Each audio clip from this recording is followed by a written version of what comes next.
تو کل یہ بات چلی تھی کہ ایمان کے لیے اللہ تعالیٰ کو ماننا ضروری ہے اور ماننے سے پہلے پہچاننا ضروری ہے۔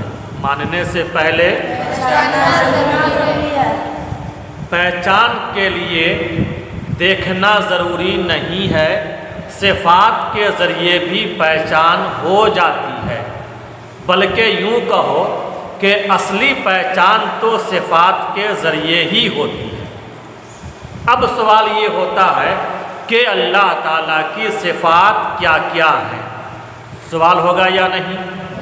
ہوگا نا؟ اللہ تعالیٰ کی صفات کیا کیا ہیں؟ تو قرآن پاک میں اللہ تعالیٰ کی صفات بیان کر دی گئی ہیں، یعنی یہ کہو کہ قرآن پاک میں اللہ تعالیٰ کی پہچان بیان کر دی گئی ہے۔ شروع سے پڑھو، الحمدللہ رب العالمین، یہ رب العالمین اللہ کی صفت ہے۔ آگے الرحمن الرحیم، یہ اللہ کی صفت ہے۔ مالک یوم الدین، یہ بھی اللہ کی صفت ہے۔ اس طرح سے پورے قرآن میں جگہ جگہ اللہ کی صفات کا بیان ہوا ہے۔ یہ عربی میں ہے، ہم لوگ عربی جانتے نہیں، سمجھتے نہیں، تو ضروری ہے کہ اس کو اپنی زبان میں یعنی اردو یا ہندی میں اس کو سمجھیں کہ کس صفت کا کیا مطلب ہوتا ہے۔ تو آج بات یہ ہوگی کہ اللہ تعالیٰ کی ایک صفت ہے الصمد۔ صمد کا مطلب کیا ہے؟ صمد کا مطلب کیا ہے؟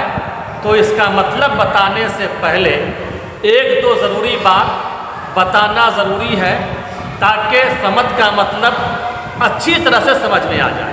صمد کا مطلب اچھی طرح سے سمجھ میں آ جائے، ٹھیک ہے؟ اس کے پہلے اب یہ جانو کہ تعلیم کا مطلب کیا ہوتا ہے اور تعلیم کیسے کیسے ہوتی ہے۔ تعلیم کا مطلب ہوتا ہے سیکھنا۔ کیا مطلب ہوتا ہے؟ سیکھنا۔ کیا مطلب ہوتا ہے؟ سیکھنا۔ تعلیم کا مطلب ہوتا ہے سیکھنا۔ تعلیم ہوتی ہے دو طرح سے۔ کس طرح سے ہوتی ہے؟ دو طرح سے تعلیم ہوتی ہے۔ ایک ہے تعلیم شعوری، ایک ہے اور ایک ہے تعلیم لاشعوری۔ تعلیم شعوری اور تعلیم لاشعوری۔ اب یہ شعوری کیا ہوتا ہے، لاشعوری کیا ہے؟ ٹھیک ہے، کتاب پڑھ کر جو سیکھتے ہیں یہ ہے تعلیم شعوری۔ یہ کیا ہے؟ شعوری۔ اور جو ایسے ہی سیکھ جاتے ہیں، جو وہ ہے تعلیم لاشعوری۔ جیسے گانا بجتا ہے، سنتے سنتے چھوٹے چھوٹے بچوں کو یاد ہو جاتا ہے۔ ہوتا ہے کہ نہیں ہوتا ہے؟ ہوتا ہے۔ ہوتا ہے نا؟ یہ ہے تعلیم لاشعوری۔ یہ ہے تعلیم لاشعوری۔ تعلیم لاشعوری کب سے شروع ہو جاتی ہے؟ جب سے بچہ پیدا ہوا۔ جب سے بچہ پیدا ہوا تب سے یہ تعلیم شروع ہو جاتی ہے۔ جب سے بچہ پیدا ہوا تب سے اس کی تعلیم شروع ہو گئی۔ وہ کون سی تعلیم ہے؟ تعلیم لاشعوری۔ اب ایک آدمی کے اوپر کن کن چیزوں کا اثر ہوتا ہے؟ سب سے پہلے بچے کے اوپر ماں کی اخلاق و کردار کا اثر ہوتا ہے، پھر خاندان کا اثر ہوتا ہے، پھر محلے کا اثر ہوتا ہے، ماحول کا اثر ہوتا ہے۔ آدمی جہاں جہاں جاتا ہے، آتا ہے، جس سے ملتا ہے، جس سے باتیں کرتا ہے، جو الفاظ سنتا ہے، ہر ایک چیز کا اثر انسان کے اخلاق و کردار پر ہوتا ہے۔ اور یہی اثر کو کہو یہ تعلیم لاشعوری ہے۔ یہ کیا ہے؟ اب تعلیم لاشعوری میں بہت ساری ایسی باتیں ہیں جو غلط ہیں لیکن ہم لوگ سیکھ چکے ہیں۔ وہ باتیں کیا کیا ہیں؟ باتیں تو بہت ساری ہیں لیکن موٹا موٹی ایک بات بتائیں گے۔ ایک بات بتائیں گے، ابھی دھیان سے سنو۔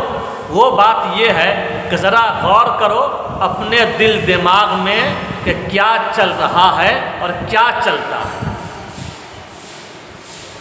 کیا اپنے دل دماغ میں غور کرو، کیا چل رہا ہے اور کیا چلتا ہے. ٹھیک ہے، نس نس میں کیا بسا ہوا ہے؟ ہم. کیا بسا ہوا ہے؟ ہم یہ ہیں، ہم وہ ہیں، ہم ایسے ہیں، ہم ویسے ہیں، ہم بڑے قابل ہیں، ہم بہت ہی طاقتور ہیں، ہم کو تو کوئی جھکا ہی نہیں سکتا، ہم کو تو کوئی جھکا ہی نہیں سکتا. یہ بات ہے یا نہیں؟ بولو، ہے یا نہیں؟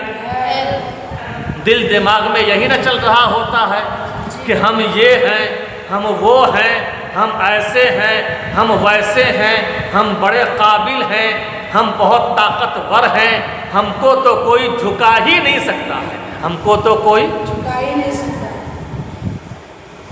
اب ذرا غور کر کے بتاؤ، کیا سچ میں یہ بات ہے؟ کیا تمہیں اللہ بھی نہیں جھکا سکتا ہے؟ کیا سوچ رہا ہے انسان کہ ہم کسی کے محتاج، ہم کسی کے محتاج نہیں ہیں. کیا سچ میں کسی کا محتاج نہیں ہے؟ انسان کسی اور کا محتاج ہو یا نہ ہو، لیکن اللہ تعالیٰ کا محتاج ہے. لیکن اللہ تعالیٰ کا محتاج ہے. ٹھیک ہے، اللہ تعالیٰ کا محتاج ہم بھی ہیں، اللہ تعالیٰ کا محتاج تو بھی ہے، اللہ تعالیٰ کا محتاج پوری دنیا ہے. اللہ کا محتاج پوری دنیا ہے. لیکن اللہ تعالیٰ کسی کا محتاج، وہ کسی کا محتاج نہیں ہے. تو یہی مطلب ہے صمد کا، یہی مطلب ہے اللہ الصمد. اللہ بے نیاز ہے، یعنی اللہ تعالیٰ کو کسی کی ضرورت نہیں ہے، اللہ تعالیٰ کسی کا محتاج نہیں ہے. سب کے سب، ہم بھی، تم بھی اور پوری دنیا اللہ کی محتاج ہے.